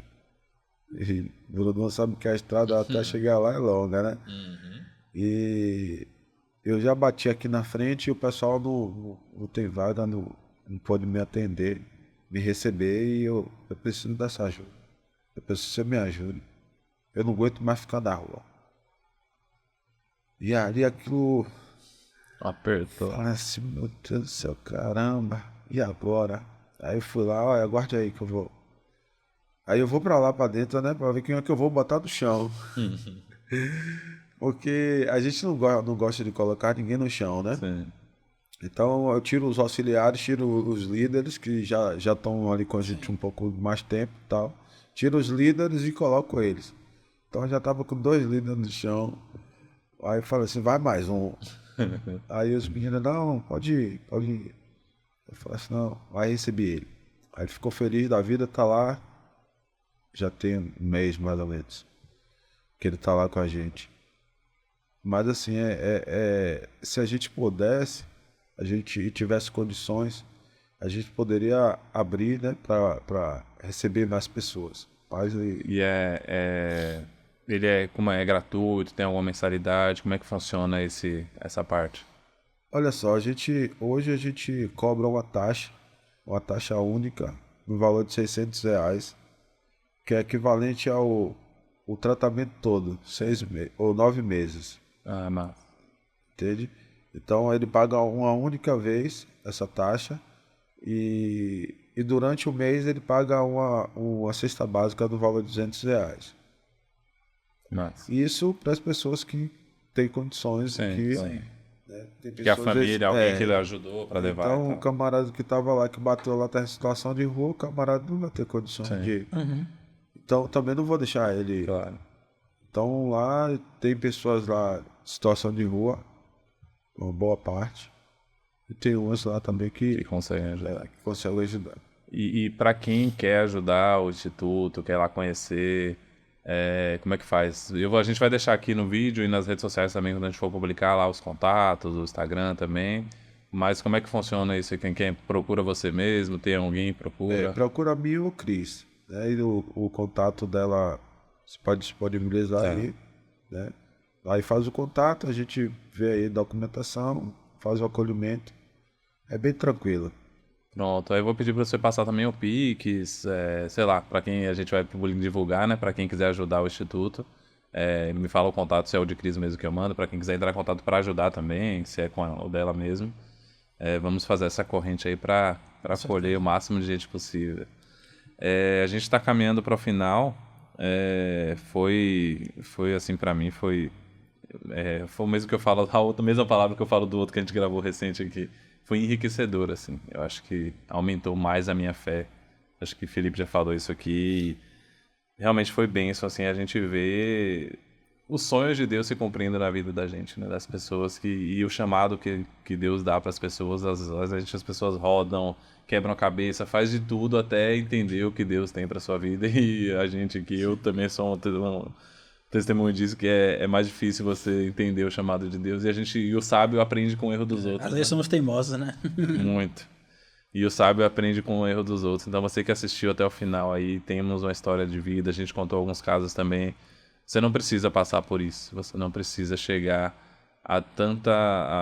talvez no fundo do poço para viver o que Deus tem para sua vida. Se apegue a Ele, busque a Ele agora, que com certeza Ele vai cumprir o chamado na sua vida. E o outro ponto que eu já falei aqui, né, que é um compromisso que eu falei com os meninos, que a gente vai lançar o projeto lá, a parte musical do projeto lá, o primeiro evento que a gente vai fazer oficialmente com o projeto vai ser lá. Eu tive lá 2 vezes, e aí só para encerrar, contar esse relato, assim, as 2 vezes que eu fui lá, e eu louvei com os meninos lá, Eu saí de lá muito cheio da presença de Deus e eu fiquei perguntando. Eu cheguei na igreja no outro dia e falei, Deus, qual a diferença deles lá para adorar pra gente aqui na igreja? E aí na hora o Espírito Santo ministrou no meu coração assim, porque lá eles não têm nada a perder. Aqui eles estão totalmente vazios e eles só têm a opção de me buscar. E aí eles estão buscando em espírito e em verdade. Aí eu olhei pra igreja assim, eu lembro que na hora eu falei isso pra igreja, eu falei, não espere você perder tudo pra você buscar Deus, não espere você chegar ao fundo do poço pra você buscar Deus. Adore a Deus, nascidos pra adorar, adore a Deus agora com o que você pode, adore bem, se você tem saúde, adore, se você tá com a sua família bem, adore, se você tá feliz, adore, se você tá triste, adore, se você tá na depressão, adore a Deus, porque o adorar a Deus, ele vai trazer a presença do Senhor, vai te preencher, que é o que a gente falou aqui no começo, né? Você vai ser cheio do Espírito Santo e naturalmente você não vai ser dependente de nada mais, você vai ser dependente de Deus. Então, não espere a gente perder tudo para adorar a Deus. Eu queria encerrar minha fala falando disso, porque foi uma experiência linda que eu tive as 2 vezes que eu tive lá, de ver assim, o quanto eles se entregam na adoração ali. Então, eu acho que isso é muito importante. E fica aqui meu compromisso de lançar o nosso projeto oficialmente lá. E te agradecer, Sérgio. Agradecer primeiro pela sua disponibilidade de se propor a fazer o que Deus tem para sua vida, de se propor a fazer, ainda pela coragem também, né? De cumprir o chamado de Deus e o convite também, agradecer por ter vindo aqui contar a sua história, foi muito bom pra gente. Antes de finalizar, vamos só para os patrocinadores. Aí a gente começou a falar e eu esqueci, você comentou, me empolguei. Falando e depois eu faço aqui as considerações finais e Pronto. passo também para Sérgio. Pode passar aí, por favor, pra gente. Pronto, primeiro agradecer Guga Cabeleireira. Guga, eu já falei, mas vou reforçar aqui nesse nosso estúdio novo. É um amigo, um filho na fé, realmente. Inclusive hoje, no dia da gravação, é aniversário de Nara, a esposa dele. Feliz aniversário, Nara, que Deus abençoe você cada vez mais. Então você que precisa, tanto homem quanto mulher, dar um grão no cabelo. Sérgio, eu sei que mas tem a barba. Sérgio paga mais barato lá. Tem a barba, mas sempre que precisar de serviço de beleza, realmente super recomendo o Guga. Fica ali no Cabula, próximo a 19ABC. Então, os contatos também estão aí na descrição do vídeo. E pra mim é o melhor. Desde 2015 que eu tô com ele e não muda. Eu tô precisando ir lá. Vai, Bruno, o próximo é com você. O próximo é agora o nosso novo parceiro, que é o nosso próprio estúdio, né? O Mostarda Bessassini. Mostarda é a minha agência de publicidade, Mostarda Publicidade. A Bessassini é um parceiro nosso, Doug, não vai aparecer aí, tá dando tchauzinho. E aí a gente junto montou aqui esse estúdio de podcast e agora é o patrocinador do programa aí também. Bom, eu vou ser suspeito a falar, né? A gente tava conversando aqui no começo que a gente pensou em começar mais humildezinho, vamos começar mais simples e aí vai fazendo.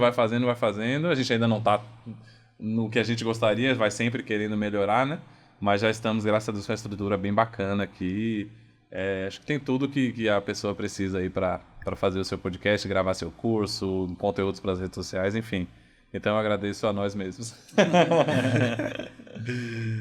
E você que quer ser um patrocinador também, estamos precisando não só para o programa, mas temos muitas coisas para fazer aqui ainda nesse projeto, que é levar realmente essa mensagem de que as pessoas nasceram para adorar ao Senhor. Então a gente tem várias frentes aí para abrir. A gente tem um grupo de teatro, inclusive, que vai estar, a gente já está ensaiando, tem muita coisa que a gente vai lançar. Tem a parte musical, tem a parte de teatro, tem a parte de pregação. Tudo nesse objetivo de levar as pessoas a adorarem a Deus, e não só aqui, mas na eternidade. E para adorar o Senhor na eternidade, você tem que começar aqui, uma vida de santidade aqui para chegar na eternidade. Essa é a mensagem do projeto Nascidos para Adorar. Pois é. Então é isso, já por favor, agradecer também a sua presença. Como eu disse, foi muito gratificante, muito edificador realmente esse bate-papo nosso aqui. Me deixou muito curioso em ir lá, né, na instituição, e a gente vai combinar assim para ir lá, levar uma palavra, conhecer, ajudar também, que eu acho que é importante. E vou ter realmente, né, o maior prazer de compartilhar com você dessa alegria. Muito obrigado. Pode colocar na escala de pregação. Muito obrigado realmente pela sua presença, que Deus continue abençoando você, o projeto, a sua família no geral. Amém. E que você sempre consagre, né, seus planos ao Senhor, e tenha certeza que consagrando, entregando a Ele vai fazer da melhor forma possível, que é a forma dele. Muito obrigado. Amém. Eu queria só pontuar uma fala de Bruno aí. O lugar, né, ali onde a gente foi implantado o fruto da videira, A gente, quando a gente montou tudo, a gente foi em cada cômodo ali e a gente começou a consagrar ali aquele lugar, a declarar, né? Que haja ali transformação, paz, que as pessoas que pisessem os pés ali naquele lugar que seja transformado. Então, muitas das vezes as pessoas vão lá, falam assim, que lugar maravilhoso. Então, às vezes vão lá para visitar o parente, o filho, ou seja lá o que for, mas sai de lá impactado. Sim. Imagina. Entendeu? Então, às vezes a gente tem essa de pensar que vai lá para fazer algo, né? Ou visitar, sei lá, e sai de lá impactado. Isso mesmo. Né? E realmente há uma presença diferenciada ali naquele lugar. Né? Eu louvo a Deus aí por tudo que Ele tem feito ali naquele lugar. Né? O Senhor, como eu falei, né? Como é que o Senhor me chama para um negócio desse, Senhor? Né? E não há... Eu acabei de crer que eu era a pessoa certa. Eu era a pessoa certa, a pessoa ideal, porque eu não poderia reger ou dirigir ou estar à frente de um trabalho desse aí se eu não tivesse passado pelo processo. Então, para viver o propósito, a gente precisa passar pelo processo. E passei pelo processo aí é doloroso, é árduo. Então eu sei cada sofrimento, cada lágrima que um menino daquele ali derrama, dizendo assim, pastor, eu quero ir embora, pastor, eu não estou aguentando, pastor, eu tô... E eu vi com a palavra, eu vi com... Né, e isso é realmente você se colocar ali na posição. Né, e estar aqui hoje, né, contar um pouco da história do fruto da videira, isso para mim é gratificante, é mais uma percepção de que o Senhor tem muito mais a fazer. Né, que nós possamos ser portas, né, para anunciar o evangelho, ser farol, né, e o Senhor une o propósito, né, uniu aí o fruto da videira, né, com o podcast Nascidos para Adorar, né, e eu glorifico a Deus pela vida de vocês, continue aí, né, com esse trabalho maravilhoso, que vidas sejam alcançadas, né, e você que está aí, né, que tem algum problema aí relacionado à droga, a alguma dependência, que estiver precisando de qualquer ajuda, nos procure. Ainda há jeito, ainda há solução. O Senhor, Ele não quer que nenhum se perca. E mesmo que alguém lhe abandone, eu digo que você não consegue, que você não vai conseguir, né? Deposite sua confiança no Senhor. Ele está aí para mudar a sua história. Amém. Glória a Deus. Acho que depois dessa a gente encerra com chave de ouro aí, né? Deus abençoe, Serjão. Obrigado você que esteve até aqui. Lembre-se, você nasceu para adorar a Deus. Valeu, até a próxima.